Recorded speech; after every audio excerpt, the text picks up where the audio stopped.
Aleluias. Glória a Deus. Boa noite. Esperar o pessoal entrar para nós começarmos a nossa live quinta-feira, o culto da vitória. Em nome de Jesus.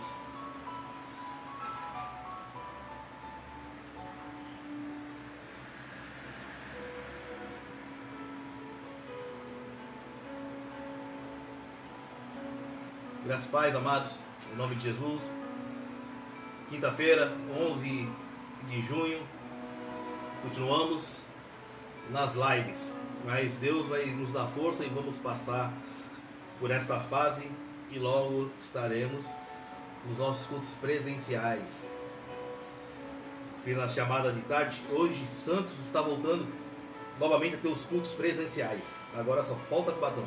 Então vamos continuar orando para que abaixe os números, que tenha chegado na curva, né, lá no pico, comece a curva descendente, para que a gente possa abrir tudo.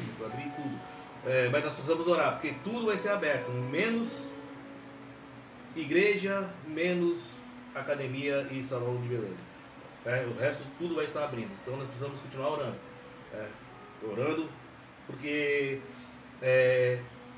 nós abrindo a igreja, nós vamos estar ali tomando todas as providências de higiene, de cuidado, e tudo aquilo que será imposto nós estaremos cumprindo. Então nós temos que precisar continuar orando sim, para que a gente possa voltar como todas as outras 8 cidades já estão tendo seus cultos, para a honra e glória do Senhor.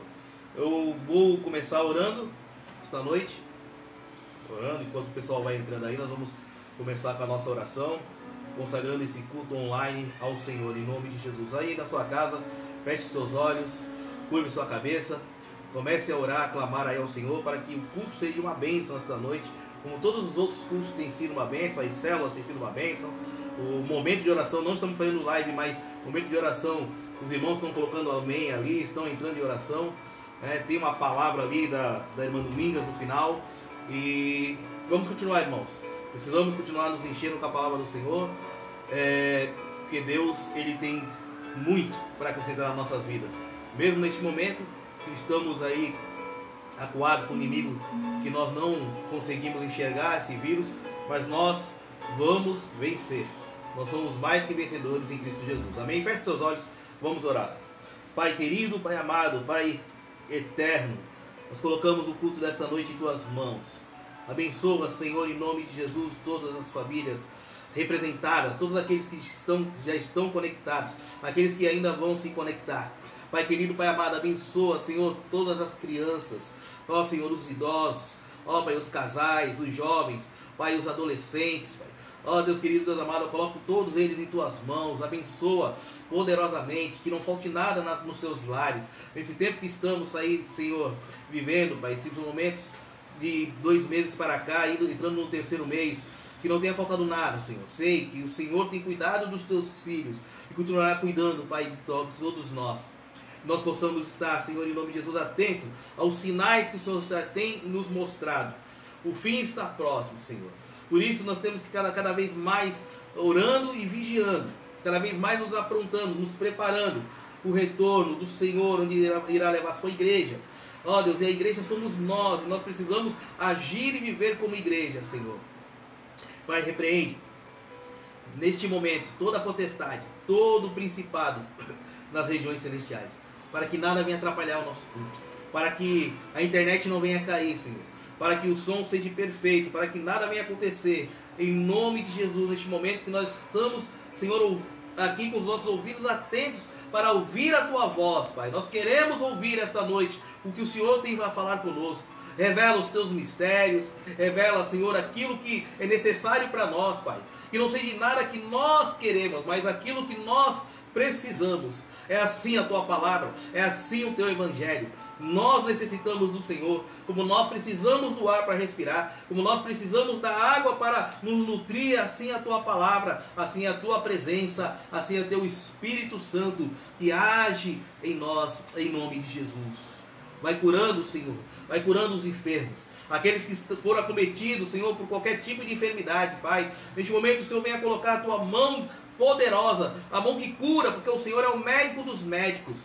Ó Deus querido e amado, vai tirando agora toda dor, toda enfermidade, toda infecção, Pai, toda febre, toda dor de cabeça, em nome de Jesus, vai tirando agora todo mal, todo tumor. Ó Deus querido, Deus amado, coloque em tuas mãos, Pai, porque o Senhor cura. E as enfermidades incuráveis, aquelas que os médicos já definem como não tendo mais oportunidade, não mais chance nenhuma, o Senhor vai lá e com a tua última palavra, ó Senhor, o Senhor vai lá e restaura. Eu creio, Deus, que o Senhor neste momento está restaurando os meus irmãos que estão doentes, aqueles que estão enfermos, acamados. O Senhor está tirando agora a enfermidade do corpo de cada um deles, Pai, em nome de Jesus. Cura também, Senhor, a enfermidade da alma, aqueles, Pai, em nome de Jesus, que estão, Pai, depressivos, angustiados. Vai tirando agora todo o sentimento contrário, todo aquele, Senhor, que não deixa os teus filhos dormir, ó Pai, que deixe eles agitados, Pai, neste momento vai acalmando, colocando a tua paz no lugar de todos esses sentimentos, Pai, em nome de Jesus.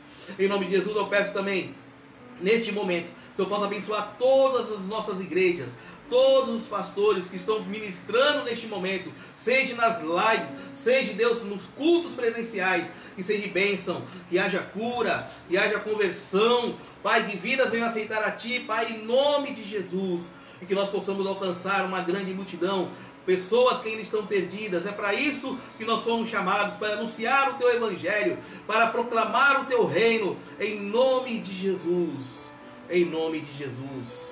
Amém. Glória a Deus. Queria que os irmãos abrissem em 2 Timóteo, segunda carta de Paulo, para Timóteo. Uma carta para Timóteo. Timóteo foi filho espiritual de Paulo. E essa carta é uma carta interessante, que é uma carta, parece ser uma carta de despedida. Na verdade, essa carta ela fala de várias coisas. É uma carta curta, são 4 capítulos, mas ele vai falando exatamente algumas instruções para Timóteo. Ele vai falando sobre algumas coisas que aconteceram com ele, sobre pessoas que o negaram, pessoas que estiveram junto com ele, que ajudaram ele o tempo todo. Então, uma carta principalmente de instrução para que Timóteo pudesse continuar esta obra. No momento que Paulo escreveu esta carta, Paulo estava aprisionado em Roma. E ele já sentia ali no seu íntimo que talvez ali ele não saísse mais, e já estava prestes a ser julgado e condenado à morte. E Paulo, ele foi condenado à morte e ele foi decapitado.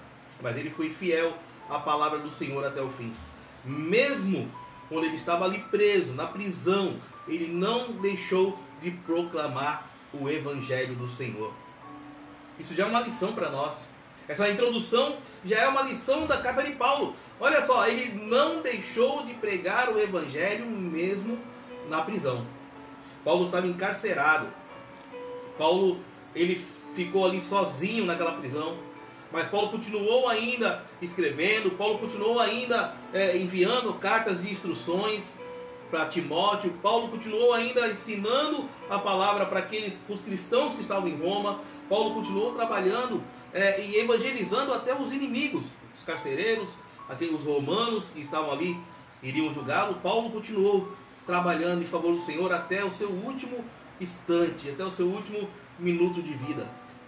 E a gente, às vezes, por poucas coisas nós queremos parar, nós queremos desistir. Fora outras coisas que aconteceu com Paulo. Paulo foi espancado, Paulo foi apedrejado, Paulo foi chicoteado, Paulo foi levado à presença do Sinédrio, Paulo foi acusado, Paulo foi preso várias vezes. Não foi só essa vez, outras prisões, mas ele nunca desistiu. E aqui em Timóteo, ele deixa essas instruções para que Timóteo tenha a mesma fé que ele teve, e tenha a mesma coragem e ousadia que ele teve. Porque Timóteo, ele aqui já era um pastor de uma igreja, ele já estava dirigindo uma igreja, mas ele tinha um pouco de timidez. E Paulo, ele queria instruir ele para que ele pudesse continuar a obra e usar tudo aquilo que Deus já tinha colocado, as ferramentas em suas mãos. Ele começa a carta falando assim, como todas as cartas de Paulo, ele começa se apresentando. E ele fala assim no verso de número 1, 2 Timóteo, capítulo 1, verso 1.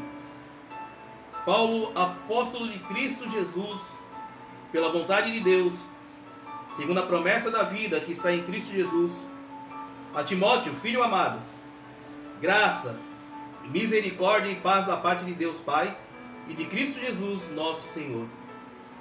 Dou graças a Deus, a quem sirvo com consciência limpa, assim como serviram os meus antepassados, ao mencionar-te sempre em minhas súplicas, noite e dia. Recorda-me das tuas lágrimas e desejo muito te ver, para encher-me de alegria. Também recordo a fé sincera que há em ti, que primeiro habitou em tua avó Loide e em tua mãe Eunice. Estou certo de que também habita em ti. Por essa razão, lembro-te de que despertes o dom de Deus que há em ti, mediante a imposição das minhas mãos. Porque Deus não nos deu espírito de covardia, mas de poder, de amor e de moderação. Portanto, não te envergonhes do testemunho de nosso Senhor, nem de mim, prisioneiro dele. Pelo contrário, participa comigo dos sofrimentos do Evangelho, segundo o poder de Deus. Amém? Então Paulo, ele começa aqui a carta, como eu falei, se apresentando como Paulo, apóstolo de Cristo, que faz da vontade de Deus, segundo a promessa da vida que está em Cristo Jesus. E depois ele começa a falar de Timóteo, para quem era direcionada a carta, para Timóteo, filho amado. E aí ele dá graça, a misericórdia e a paz de Deus esteja sobre ele. É um desejo que nós temos que ter pelos nossos irmãos, que a paz, a misericórdia de Deus esteja sobre cada um. E aí ele começa a falar que ele dá graças a Deus e tem consciência limpa de que não que ele era perfeito, não que ele era o melhor, mas o que ele fez de um coração grato pelo que Deus fez por tantas pessoas através da vida dele.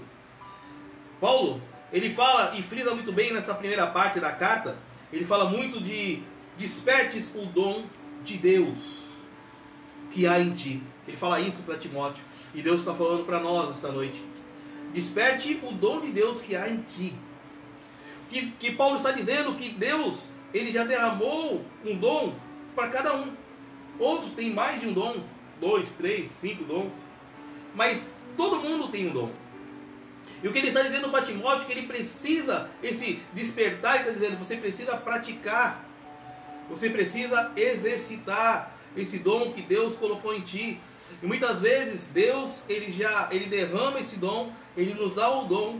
Nós muitas vezes sabemos qual é o dom que temos, mas nós não praticamos. Nós guardamos ele. E não foi para isso que Deus deu o dom para nós. Deus deu o dom para que a gente possa praticar, para que a gente possa usar em favor dos necessitados, em favor da igreja, pela necessidade da igreja. E existem dons que você vai manifestar apenas uma vez, porque é necessário somente aquela vez. Mas há dons que você vai levar para toda a sua vida. E ele está dizendo, Timóteo, Deus já deu esse dom para você, você precisa despertar esse dom, você precisa praticar este dom. Há pessoas que têm o dom do socorro, e a pessoa simplesmente não socorre. O dom do socorro é você auxiliar as pessoas, é você fazer a visita para as pessoas, é você ir socorrer uma pessoa que está enferma, e você de repente ir lá buscar essa pessoa, levar no médico, ou você levar uma cesta básica. Esse é um dom do socorro, e as pessoas muitas vezes têm até a vontade, isso sente no coração, mas não praticam. E isso Paulo está dizendo, você precisa praticar, porque Deus deu isso para você, para que você cumpra isso na vida das pessoas. Aí ele fala para Timóteo, desperta. E foi um dom mediante a imposição das mãos de Paulo. Ele fala, de minhas mãos, eu impus as mãos sobre você e Deus derramou o dom. Aqui não fala o dom, talvez seja o dom de ministrar, o dom da palavra, o dom de repente até o de socorro, de cura, mas é um dom que ele precisava que fosse manifestado. E aí que eu falo que a gente estudando um pouco mais a fundo sobre a vida de Timóteo, fala que Timóteo era um pouco envergonhado. Talvez isso o limitava a desenvolver esse dom, e muitas vezes isso limita nas nossas vidas a desenvolver o nosso dom. A vergonha. Não vou falar em público porque eu tenho vergonha. E muitas vezes Deus te derramou o dom da palavra. E você tem que falar. No momento que nós abrimos a nossa boca, o Espírito Santo começa a falar através de nós. E muitas vezes nós, caramba, como eu consegui falar? Tudo isso, porque não é de nós, mas é do Espírito Santo de Deus. E muitas vezes também nós falamos, mas como eu vou evangelizar? Eu não sei evangelizar. E Deus já te deu esse dom. Para você ser um evangelista, de você alcançar as pessoas, de você trazer as pessoas para a presença do Senhor, e através da palavra de Deus, o Espírito Santo agindo, Ele convencendo as pessoas. E muitas vezes essa vergonha, essa timidez nos limita. Então Paulo diz para Timóteo, deixa a timidez de lado. Desenvolve esse dom que Deus colocou em ti, mediante a minha imposição das mãos. Ele completa no verso 7, quando ele fala, porque Deus nos deu espírito, não nos deu espírito de covardia. Deus não deu espírito de covardia para nós, mas Ele deu o espírito de poder, de amor e de moderação. Deus não chamou os covardes, mas chamou os corajosos. Mesmo que você não saiba, mesmo que a gente não saiba. A gente vê a história de Gideão, quando fala varão valoroso, e ele fala, mas eu, o menor da minha casa, o menor das tribos, a menor das tribos, e eu, o menor da minha casa. Porque Deus, Ele sabe o nosso potencial. Deus, Ele sabe o que nós podemos fazer, quem nós podemos alcançar. Muito mais do que nós mesmos sabemos, Deus nos conhece. E Deus me chamou, e Deus te chamou para fazer a obra do Senhor. E aí ele fala, confirmando aquilo que eu estou falando, quando ele fala no 8, não te vergonhes no testemunho do nosso Senhor, nem de mim, prisioneiro dele. Então ele fala para não se envergonhar. A palavra do Senhor diz que aqueles que se envergonharem do Senhor, Deus também, Ele vai se envergonhar deles na hora ali, naquele momento. Você teve vergonha de mim, aparta-te de mim. Então nós não temos que ter vergonha de pronunciar o Evangelho. Nós não temos que ter vergonha de repente, no meio da rua, alguém está precisando e nós impormos as mãos e começarmos a orar. Eu mesmo, uma vez, eu tive que ir na esquina da minha casa. Uma mulher chegou e falou assim, dá para orar pela minha vida? E eu comecei a orar pela mulher ali na esquina. E tinha um bar assim na esquina, tinha as pessoas sentadas ali, na rua movimentada. E eu comecei a orar por aquela pessoa, por aquela mulher com uma enfermidade. Ela ia no médico, ela pediu uma oração. E eu comecei a orar ali naquele lugar. Ainda falei para ela, aqui mesmo? Ela, não, aqui mesmo. Daqui a pouco eu vou para casa e eu vou para o médico, queria que você orasse por mim. E eu comecei a orar por aquela mulher de tarde. Exatamente de tarde comecei a orar por aquela mulher na esquina. Cruzamento entre minha rua e a rua que cruzava a minha rua. Minha rua e a rua. Outro dia também, em frente, numa rua também, a gente, em frente à padaria, eu e mais um amigo começamos a conversar sobre o Evangelho, começamos a falar. E a gente não viu a hora passar e foi tão bom de conversarmos sobre o Evangelho, sobre Cristo. Em pleno dia, com pessoas ali, a gente não se envergonhou de Cristo. É isso que Cristo está falando. Você tem que falar de Jesus aonde você estiver. Não se limitar a fazer a obra do Senhor. Mesmo que as pessoas venham falar mal, mesmo que as pessoas talvez venham dar risada de você, mas você foi chamado para levar a mensagem do Senhor. E ele fala que não deu um espírito de covardia. Paulo ele poderia ter desistido.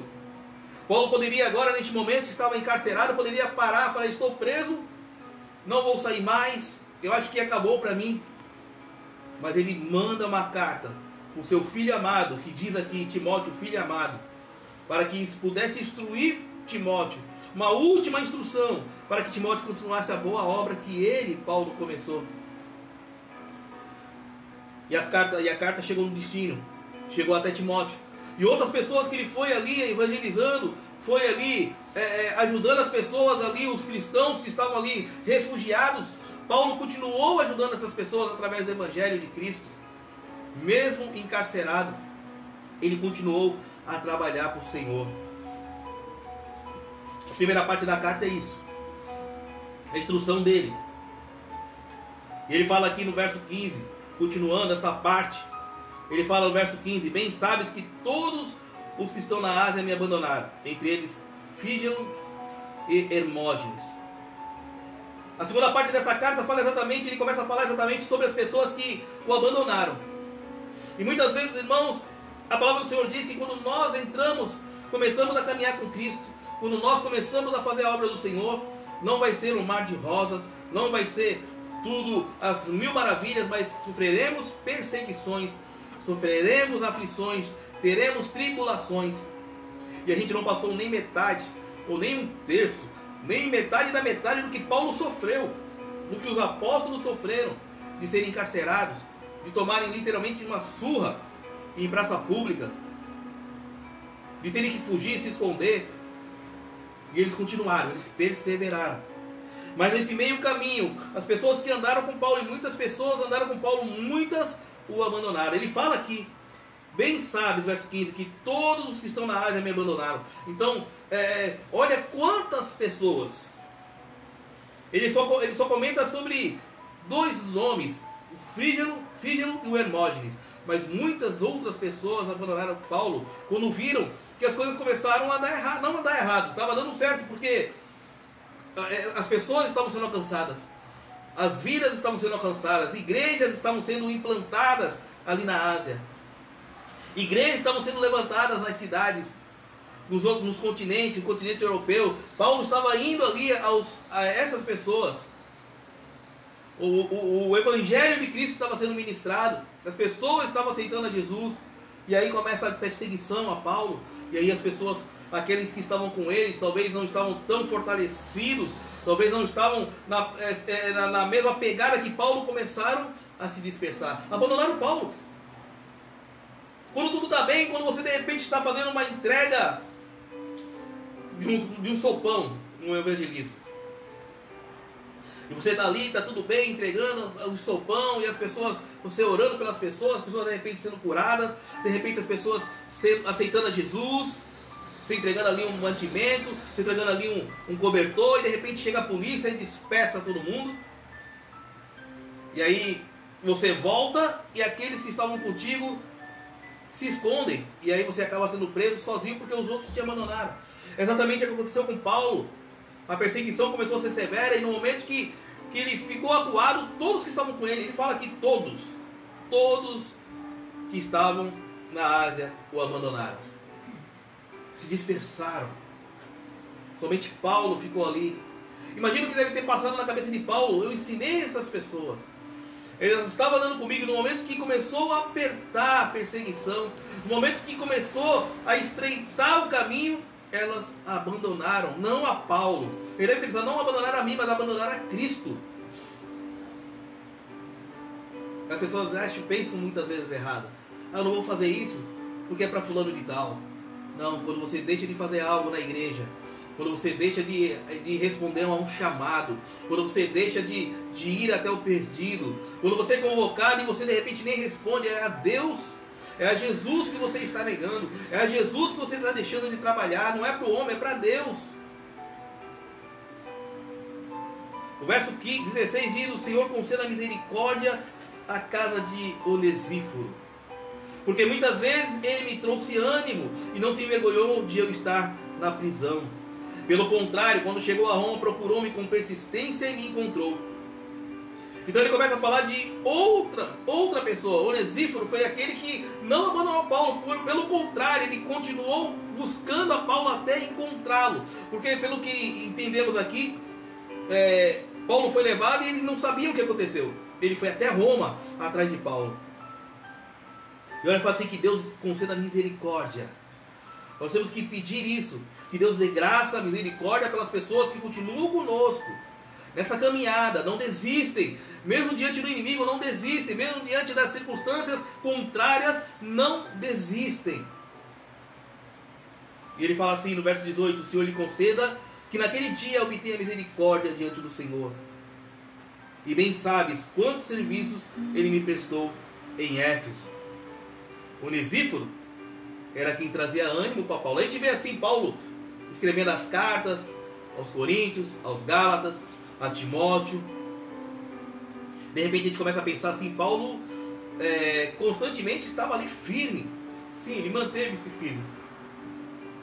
Mas Paulo era humano. E aqui a gente dá a entender aqui que Paulo, ele também, muitas vezes, vinha o desânimo. Irmãos, não é fácil a obra do Senhor. Não é fácil estar proclamando o Evangelho do Senhor. Imagina Paulo ali indo os continentes, indo pelos países, proclamando o evangelho, treinando líderes, implantando igreja. Quando a igreja estava fortalecida, ele deixava o líder que ele tinha treinado, ele ia para outro lugar, de barco. Mas ele, nesse percurso todo, não foi só glória, não foi só bênção. A vida de Paulo é um exemplo para nós de persistência, de levar o evangelho, de tantas pessoas alcançadas, de tantas igrejas levantadas. Mas olha o que Paulo sofreu. Paulo ele foi preso várias vezes. Paulo foi apedrejado. Paulo levou chicotadas. Agora, será que em tudo isso ele também continuava rindo? Continuava assim, não, eu tô legal. Não, ele veio a dor, veio o desânimo. Com certeza deve ter vindo em algum momento, poxa, mas eu estou fazendo tanto e essas coisas têm me acometido. Mas lá na frente, ele soube, ele entendeu, porque Deus ia ministrando no coração dele. E Deus trouxe alguém para dar ânimo a ele, que era Onesíforo. Era alguém que chegava em Paulo, encostava em Paulo e começava a ministrar para Paulo. Aquele que ministra, aquele que cuida, aquele que guia, ele também precisa ser ministrado. Ele precisa de alguém para que de repente ele sente, ele pegue um pouco de fôlego e essa pessoa possa ministrar na vida dele aquilo que Deus está falando. E Onesíforo era essa pessoa. E Onesíforo diz que ele não desistiu de Paulo. Onesíforo ele foi até Roma até achar Paulo. E aí Paulo diz que a misericórdia esteja sobre a vida de Onesíforo. Foi alguém que não desistiu dele. No capítulo 2, Paulo já começa a falar sobre homens que estavam levando um evangelho falso, que afastava os homens da doutrina do Senhor.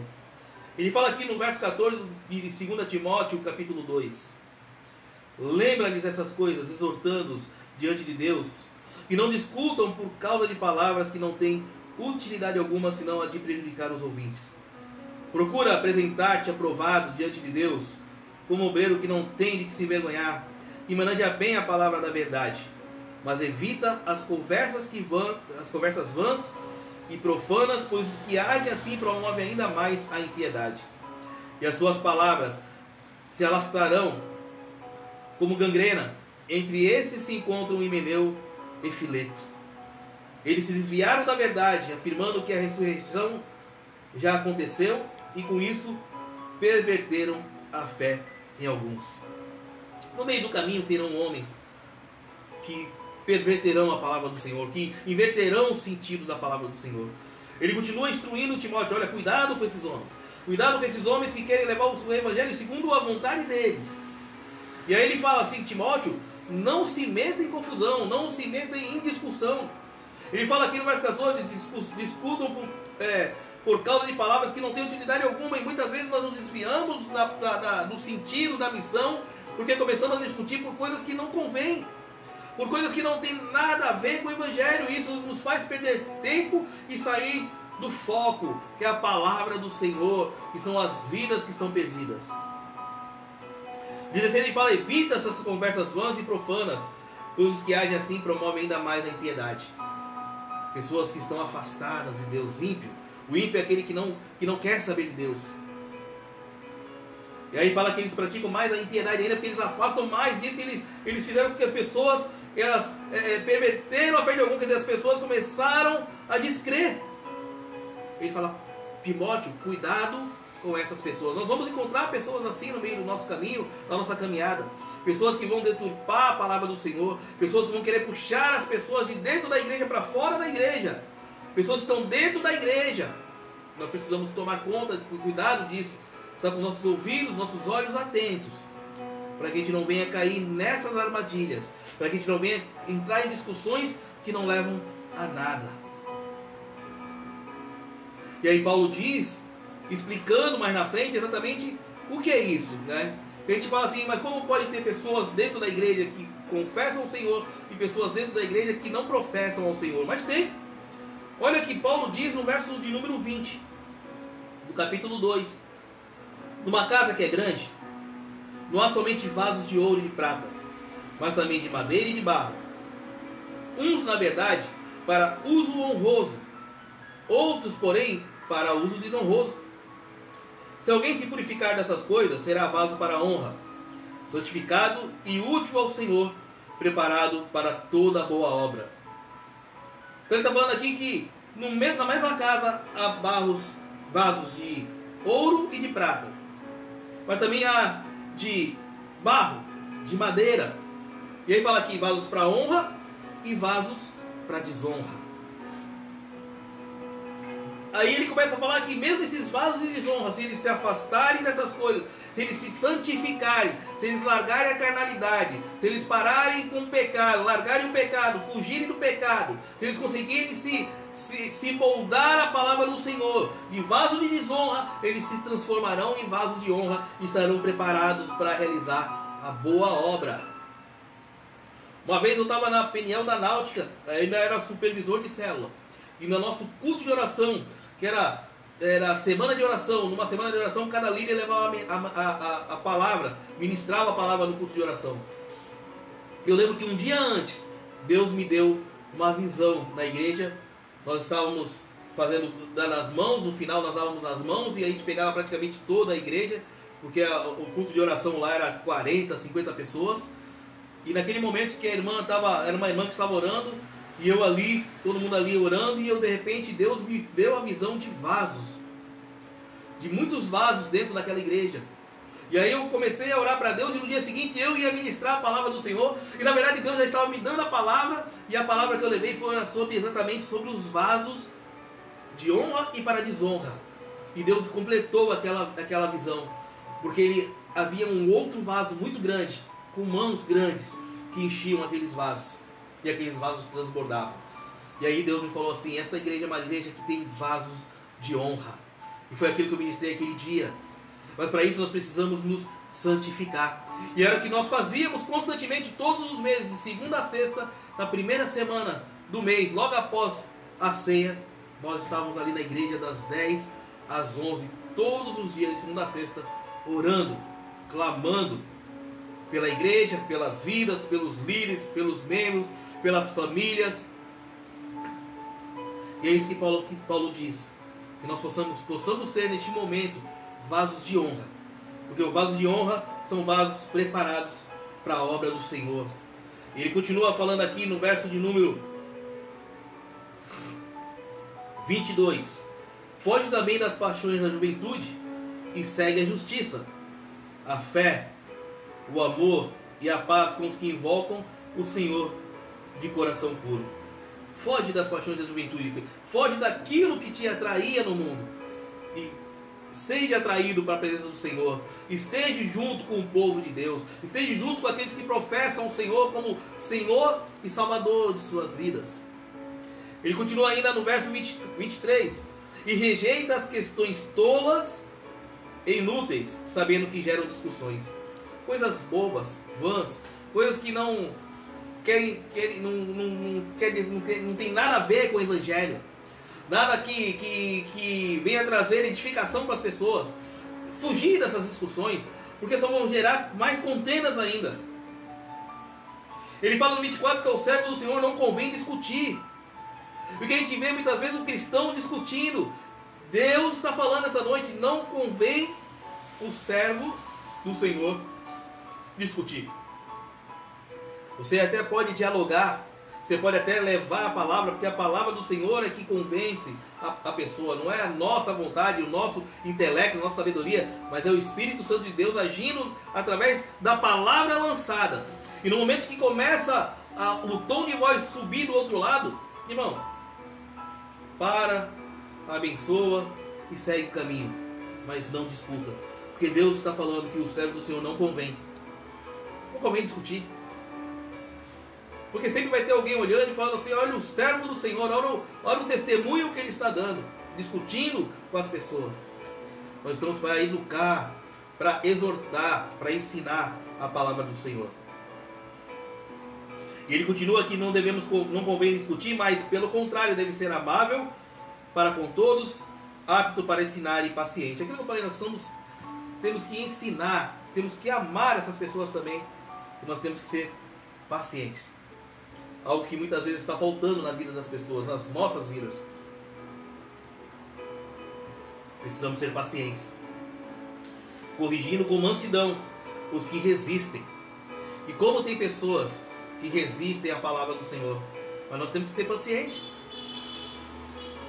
Porque ele diz aqui, na esperança de que Deus lhes conceda o arrependimento para conhecerem plenamente a verdade. E que se libertem da armadilha do diabo por quem haviam sido presos para cumprir a sua vontade. Então nós temos que ser pacientes com essas pessoas. E a paciência vai fazer com que a gente não entre em discussão.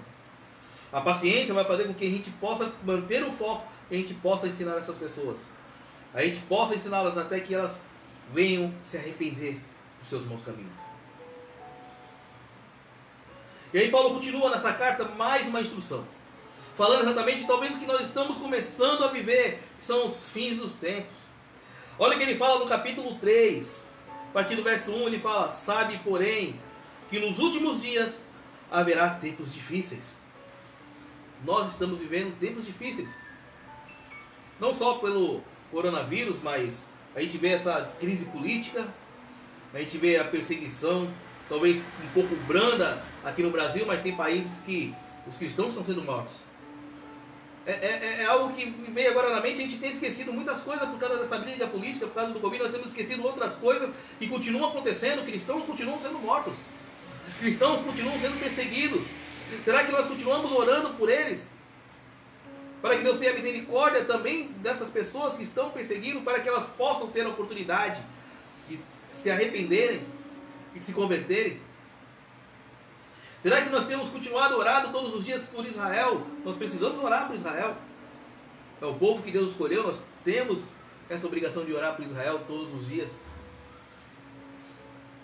Ele fala no verso 2: esses tempos difíceis, pois os homens amarão a si mesmos, serão gananciosos, arrogantes, presunçosos, blasfemos, desobedientes aos pais, ingratos, ímpios, sem afeição natural, incapazes de perdoar, caluniadores, descontrolados, cruéis, inimigos do bem, traidores, inconsequentes, orgulhosos, mais amigos dos prazeres do que amigos de Deus. Exatamente o que nós estamos vivendo.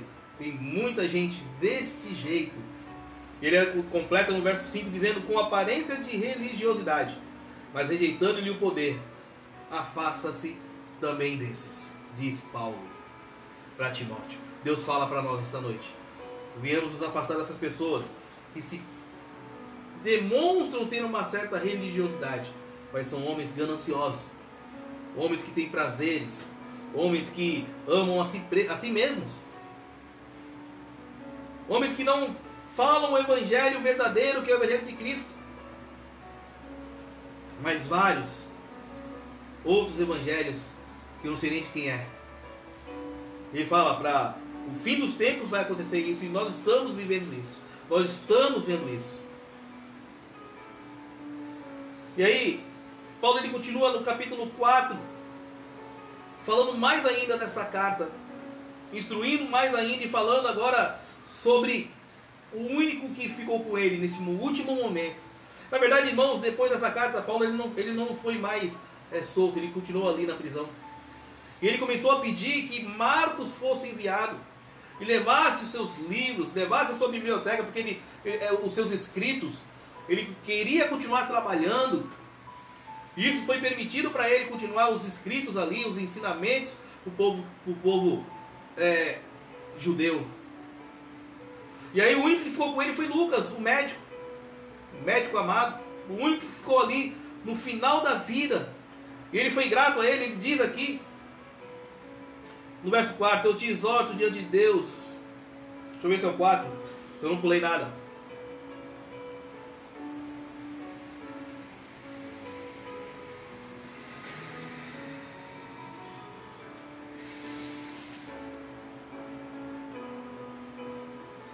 No capítulo 4, sim. Ele fala assim, ele começa o capítulo 4, no verso 6, diz: quanto a mim já estou sendo derramado como oferta de libação, e o tempo da minha partida está próximo. Ele já sentia que ele iria estar próximo ali, o seu fim. E ele ia ser decretado, como eu disse, ele foi decapitado. E aí fala que combati o bom combate, terminei a carreira, guardei a fé. Uma frase clássica dele. Ele combateu o bom combate. Paulo ele enfrentou ali os inimigos. Ele terminou a carreira dele. Uma carreira que iniciou ali naquele dia que ele recebeu a carta do governo romano para perseguir, prender e até matar os judeus, os seguidores de Jesus. E ele teve um encontro com Jesus ali, e Jesus diz: Saulo, quando ele era Saulo ainda, Saulo, Saulo, por que me persegues? E ele diz: quem fala comigo? Era o próprio Jesus. E aí, depois de 3 dias, escamas caíram dos seus olhos e ele começou a enxergar a verdade. Ali começou a carreira de Paulo, de Saulo transformado para Paulo. E o fim da sua carreira foi ali, trabalhando na obra do Senhor. Por isso ele diz, no verso 7, combati o bom combate, terminei a carreira, guardei a fé. Será que a gente pode falar isso? Será que a gente pode chegar no nosso final de vida e falar isso? Combati o bom combate, encerrei a carreira. Muitas vezes no meio do caminho, no meio da nossa carreira, nós estamos querendo parar. Paulo diz para Timóteo: continue assim, faça tudo aquilo que eu fiz, mesmo sofrendo. Ele diz no verso 8: desde agora a coroa da justiça me está reservada, a qual o Senhor, justo juiz, me dará naquele dia, e não somente a mim, mas a todos os que amarem a sua vinda. Você tem anelado a vinda de Jesus? Você tem orado? A tua oração, quando você acorda, você ora pedindo para que Jesus venha, Maranata, vem, ó Senhor Jesus. Tem uma coroa para ti. Quando nós oramos assim, há uma coroa já destinada para nós, já há uma pedra ali para a nossa coroa, a coroa da vitória. E ele diz que não só para ele, mas para todos os que o amam, tem uma coroa destinada. E aí ele começa a falar para Timóteo: procura-me, me visitar em breve, porque ele sabia que o tempo dele era curto. E ele fala assim, no verso 10, pois Demas, por amar este mundo, abandonou-me. Ele partiu para a Tessalônica. Crescente foi para a Galácia. Tito para a Dalmácia. Ele continuou falando dos homens que estavam com ele e dispersaram, abandonaram ele. E aí ele diz, aquilo que eu falei do Lucas, verso 11, só Lucas está comigo. Só Lucas, o médico, ficou com ele ali. Somente Lucas permaneceu com Paulo até a sua execução. Quando Paulo foi executado, quem estava do lado dele era Lucas. Quando Paulo estava na prisão, quem estava do lado dele era Lucas. E ele fala assim: toma Marcos e traze-o contigo, pois ele me é muito útil para o ministério. Mandei Tíquico para Éfeso. Quando vieres, traze-me a capa que deixei em Troade, na casa de Carpo, e os livros, principalmente os pergaminhos. Alexandre, que trabalha com bronze, prejudicou-me bastante. O Senhor lhe retribua segundo as suas ações. Tenhas muito cuidado com ele, pois resistiu muito às nossas palavras. Ele continua ainda exortando Timóteo: cuidado com esses homens de coração duro. Cuidado com esses homens que demonstram uma religiosidade falsa. Na minha primeira defesa, ninguém me ajudou. Pelo contrário, todos me desampararam. Que isto não lhe seja cobrado. Olha só como o coração de Paulo. Paulo, ele fala que desde lá da Ásia, todos abandonaram ele. Depois ele continua falando de outros homens que o abandonaram. Na Galácia, também abandonaram ele. Falando que somente Lucas estava com ele. Que era para trazer Marcos, que era importante para ele naquele momento. E aí ele fala que, no final aqui, que isto... todos esses homens que fizeram isso, ele fala aqui de Alexandre, que era um homem que também tinha más intenções, mas ele diz que isso não lhe seja cobrado. Paulo estava perdoando todos aqueles homens. Será que nós somos capazes de perdoar as pessoas que no meio do caminho nos abandonam? E de repente você está ali contando com um monte de gente e vai fazendo a obra, você está fazendo a obra e ali um monte de gente. E na verdade na obra já não é mais tanta gente, já não é... ainda tem um bom número, mas não é aquela multidão. E no final da obra, quando você olha para trás e de repente só tem 1 ou 2 contigo ali. 1 ou 2 ali contigo, perseverando, mesmo você em meio a um momento difícil. E de repente você olhar e você não amaldiçoar essas pessoas, você não querer o mal para essas pessoas e você perdoar essas pessoas. É o que Paulo estava fazendo. Que isto não lhe seja cobrado.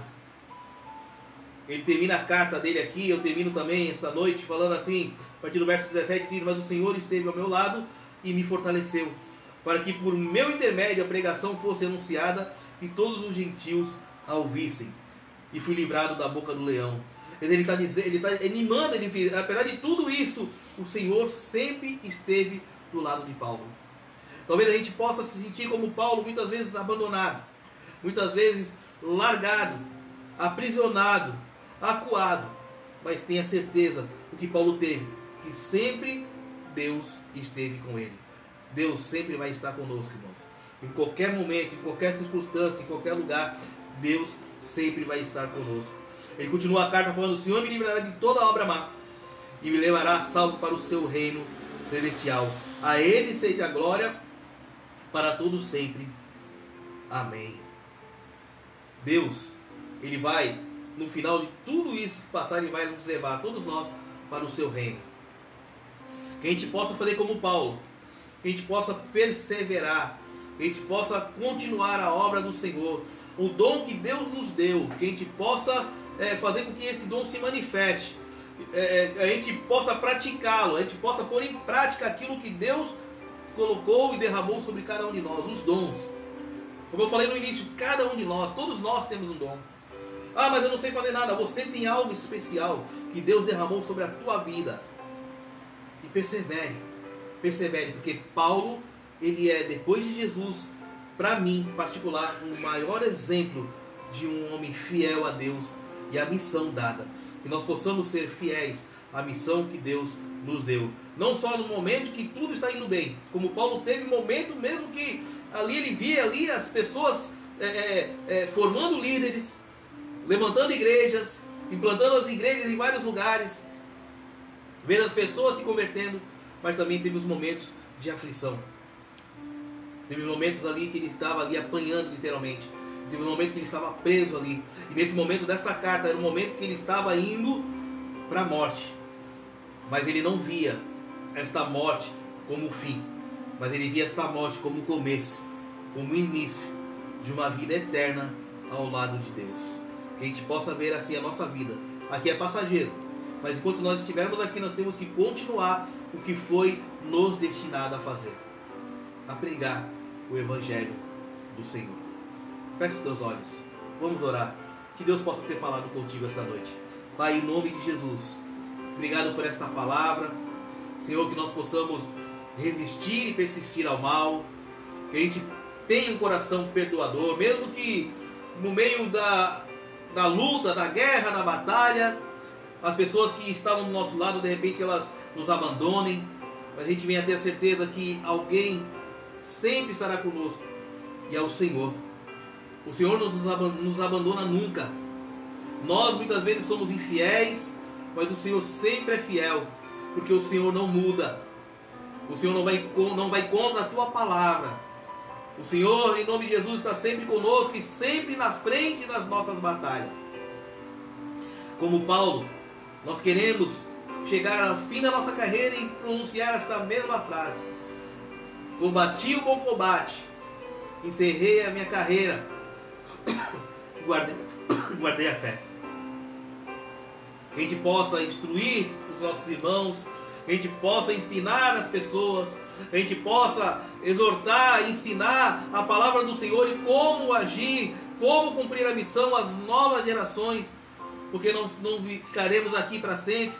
Haverá um momento que nós também partiremos, como Paulo partiu, e que as pessoas que venham depois de nós possam continuar esta obra. Ó Deus, que nós possamos ser verdadeiramente vasos de honra, para que possamos cumprir a boa obra em nós, seja cumprida em nós. E se hoje talvez não sejamos vasos de honra, sejamos vasos para desonra, mas que a gente possa mudar, possamos nos santificar, para que venhamos nos transformar também em vasos de honra. Senhor Deus e Pai, mais uma vez também eu oro por todos os enfermos. Cura, Senhor. Cura os teus filhos, Pai. Que eles possam sentir a tua mão neste momento sobre as suas vidas. Que eles possam se sentir melhor, possam se sentir sendo curados. Também peço que o Senhor venha, Deus, cuidar daqueles que estão desanimados, que estão aflitos, daqueles que estão pensando em desistir. Que eles não venham desistir, que eles venham mudar o pensamento nesta noite. Que eles venham continuar porque o Senhor está conosco o tempo todo, Pai. Abençoa, Senhor, o fim de noite de cada um de nós, e que nós possamos amanhã, em nome de Jesus, abrir os nossos olhos, te agradecer por mais uma oportunidade, porque a cada dia que amanhece, a cada nascer do sol que nós podemos contemplar, é mais uma oportunidade que Deus nos dá, para que a gente possa se tornar cada vez mais vasos de honra, vasos cheios, transbordantes da presença do Espírito Santo. É isso que eu peço, é isso que eu oro esta noite, e que o Senhor possa abençoar os meus irmãos abundantemente, em nome de Jesus, em nome de Jesus, amém, glória a Deus.